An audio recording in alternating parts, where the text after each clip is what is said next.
Hello friends, welcome to the my YouTube channel. તો આજે આપણે ટેસ્ટી એવી ગોળવાળી લચકો ભેળ બનાવીશું. તો વિડીયો ચાલુ કરતાં પહેલાં જો તમે મારી ચેનલ સબસ્ક્રાઈબ ના કરી હોય તો ફટાફટથી જઈને નીચે આપેલા બેલ આઇકન પર ક્લિક કરો અને મારી ચેનલને સબસ્ક્રાઈબ કરો.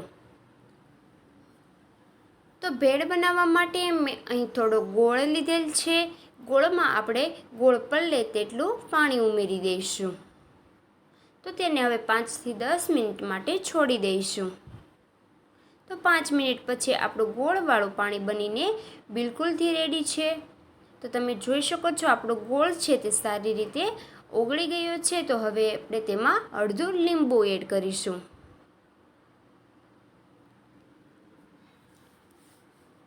તો લીંબુ ઉમેર્યા બાદ તેને સારી રીતે મિક્સ કરી દઈશું.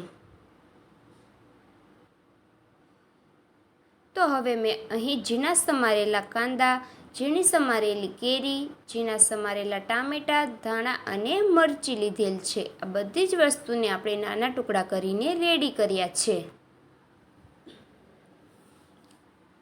તો હવે આપણે એક બાઉલ લઈશું. તેમાં 2 મોટી વાટકી ચેવડો લઈશું. ચેવડાની રેસીપી મેં મારી ચેનલમાં આપેલ છે. ત્યારબાદ હવે આપણે તેમાં 1 પેકેટ ફરાળી ચેવડો ઉમેરીશું.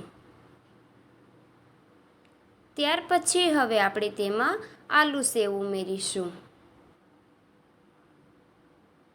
ત્યારબાદ હવે આપણે તેમાં લસણિયા જે સેવ મમરા આવે છે તે ઉમેરીશું.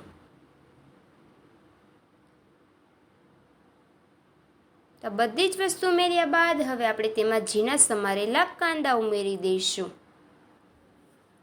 ત્યારબાદ ટામેટાં ઉમેરી દઈશું. ત્યાર પછી હવે આપણે જે કેસર કેરીની કટકી કરી છે તે ઉમેરી દઈશું. ત્યારબાદ મરચીના ટુકડા ઉમેરી દઈશું અને લીલા ધાણા ઉમેરી દઈશું. તો આ બધી જ વસ્તુ ઉમેર્યા બાદ આપણે જે ગોળવાળું પાણી રેડી કર્યું છે તે ઉમેરી દઈશું. તો બધું જ પાણી છે તે આપણે ભેળમાં એડ કરી દઈશું અને તેને સારી રીતે મિક્સ કરી દઈશું.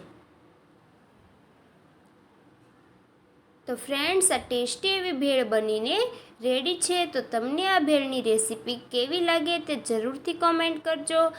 એકદમ લચકાદાર એવી ગોળવાળી ભેળ બનીને રેડી છે.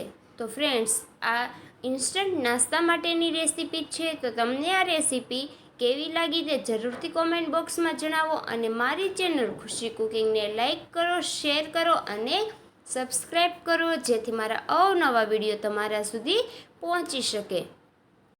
તો ફટાફટથી જઈને બેલ આઇકન પર ક્લિક કરીને ચેનલને સબસ્ક્રાઈબ કરો.